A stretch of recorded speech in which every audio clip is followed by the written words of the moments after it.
Дзяржаўная установа адукацыі, сярэдняя школа нумар 10 горада Брэста.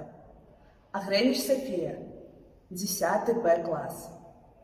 Іван Шамяйкін, непаўторная вясна. Пятро ляжаў на спіне і глядзеў бяздонны блакіт яснага жнівеньскага неба. Ён думаў пра яе. Здараецца, што бывае цяжка ўявіць дарагія рысы блізкага чалавека, калі вельмі хочаш гэта зрабіць. Але сёння Саша ўяўлялася так ясна, быццам увесь час стаяла перад ім, пакуль ён ляжаў тут, за горадам, чакаючы спадарожнай машыны.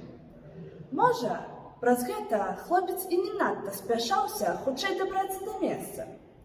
Хораша думаць так. Не, ён марудзіў і не пабег 30 кіламетраў пехатой адразу з цягніка, як часта рабіў гэта пазней. У душы было тое дзіўнае пачуццё, якое мы часта перажываем, асабліва ў юнацтве, калі разам з моцным жаданнем, з імкненнем хутчэй дасягнуць мэты, паяўляецца трывога, няўпэўненасць. Трывогу гэту адчуваў Пятро. Адна рэч – сустракацца вечарамі на адной з цёмных вуліц Гомеля, гаварыць аб самых высокіх матэрыях, цалавацца. І зусім іншае – прыехаць да яе ў вёску, на кватэру, дзе яна сама гаспадыня. Да таго ж 3 месяцы, якія яны не бачыліся, здаваліся яму вельмі доўгімі матэрыямі. Колькі сплыло вады за гэты час? Ён ездзіў на практыку, а ў Новосібір і вярнуўся па-ранейшым студэнтам. А яна скончыла школу і паехала на працу вось у гэтую далёкую вёску, куды яму трэба неяк дабрацца. Яна ўжо самастойны чалавек, фельчар. У яе новая знаёмая.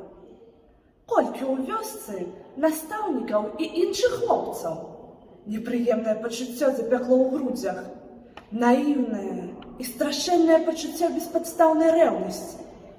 Чаму яе 2 пісьмы былі такія кароткія? Даруй, няма вольнай хвілінкі. Здавала экзамены, знаходзіла час пісаць па некалькі старонак. А тут, у вёсцы, раптам не хапае часу, быццам ва ўсім сельсавеце адны хворыя.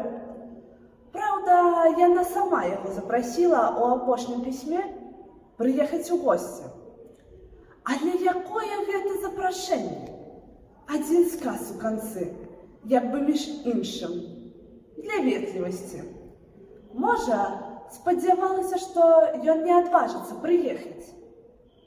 Пятро ад такіх думак аўжно ўсхапіўся і абышоў вакол лаўкі.